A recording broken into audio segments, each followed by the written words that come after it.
اس ایک جملے کے ڈر اور خوف کی وجہ سے کہ لوگ کیا کہیں گے، ہم اپنی زندگی کو کھیل اور تماشا کیوں بنائیں؟ تمہیں اگر خون کرنا ہے تو اپنی زندگی کا کیوں، اپنی خواہشات، ارمانوں اور اپنی خوشیوں کا کیوں؟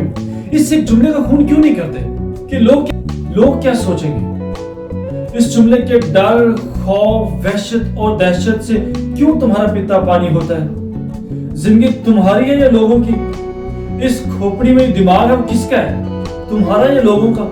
اس سینے میں جو دل دھڑکتا ہے وہ کس کا ہے، تمہارا یا لوگوں کا؟ اس چمڑی میں جس نے ڈیرے ڈالے ہیں وہ کس کی روح ہے، تمہاری یا لوگوں کی؟ ان آنکھوں سے جو تم نے خواب دیکھے ہیں وہ خواب کس کے ہیں، تمہارے یا لوگوں کے؟ اگر یہ آنکھیں، یہ دل، یہ دماغ، یہ روح، یہ سب تمہارے ہیں تو پھر اس پہ حکمرانی بھی تمہاری ہونی چاہیے۔ یہ سب تمہاری سلطنت کا حصہ ہے تو پھر اس سلطنت پہ حکم بھی تو تمہارا چلنا چاہیے۔ اتنی بڑی سلطنت کے سلطان ہونے کے باوجود صرف اس ایک جملے کے غلام ہو کہ لوگ کیا کہیں گے۔ لوگوں کا یہ خوف تم سے تمہاری زندگی چھین سکتا ہے۔ لوگوں کا یہ خوف تمہیں ذہنی طور پر اپاہج اور معذور بنا سکتا ہے۔ لوگوں کا یہ خوف تم سے دکھ، سکھ اور تمہاری تمام خوشیاں چھین سکتا ہے۔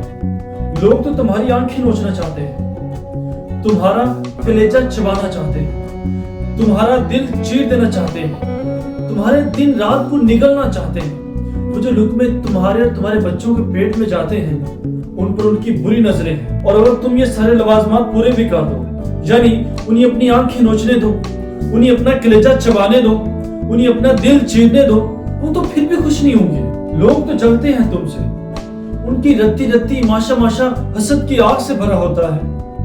وہ تو تمہاری ہر کامیابی پر گھٹتے ہیں، تمہاری ہر کامیابی ہر دفعہ ان کے تن من دھن میں جوالا مکھی بن کر دھماکہ کرتی ہے۔ تو اس ایک جملے کو آگ لگا دو، اس کو آگ لگا کے اس کی راکھ بنا کے ہواؤں کے حوالے کر دو۔ لیکن اگر تم ایسا نہیں کرو تو یہ جملہ اتنا طاقتور ہے کہ تمہیں آگ لگا کر تمہاری راکھ بنا کر ہواؤں کے حوالے کر دے۔ اس لیے یا تو خود جل جاؤ، بھسم ہو جاؤ، یا پھر اس ایک جملے کو جلا دو، بھسم کا ڈالو۔ لوگ کیا کہیں گے؟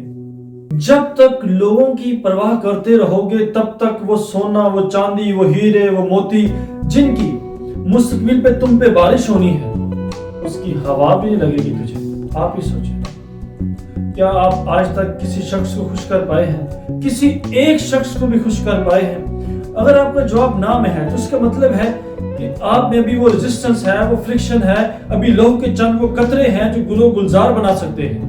لیکن اگر آپ کا جواب ہاں میں ہے تو اس کا مطلب ہے کہ آپ نے اپنے حصے کی خوشیاں حلال کر کے، ذبح کر کے، پلیٹ میں بھر کے، اچھی طرح پکا کے لوگوں کو کھلا رہے ہیں، اور وہ آپ کے حصے کی خوشیاں کھا کے بھی، آپ کے حصے کی مسکراہٹیں مسکرا کے بھی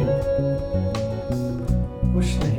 ان کے ناز نخرے، ان کے غصے، ان کی لان تان اور بڑھ جاتی ہے، ان کے تیور بدلنے کی بجائے اور بگڑ جاتے ہیں، ان کی گردنوں میں خم پڑنے کی بجائے سریا پڑ جاتا ہے، اور ان کا ناک سیدھا ہونے کی بجائے اور ٹیڑھا ہو جاتا ہے۔ پیارے، کیوں اپنی زندگی عذاب بنائی؟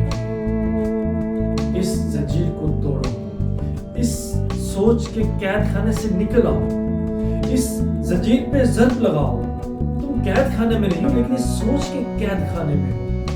یہ سزا آپ نے خود اپنے اوپر مسلط کی ہوئی ہے، اور آپ صرف ایک اعلان کر کے اس سزا سے خود کو رہائی دلا سکتے ہو، اس قید سے باہر نکل سکتے ہو، اور اس قید سے صرف اور صرف تم خود ہی اپنے آپ کو رہا کر سکتے ہو۔ تم اگر مٹی میں مٹی بھی ہو جاؤ لوگ پھر بھی خوش نہیں ہوں گے، اور اگر تم سونے کا پہاڑ یا ہیرا بھی بن جاؤ لوگ پھر بھی خوش نہیں ہوں گے۔ اس لیے مٹی کی ایک مٹھی بھرو اور اس سوچ پہ ڈال دو کہ لوگ کیا کہیں گے۔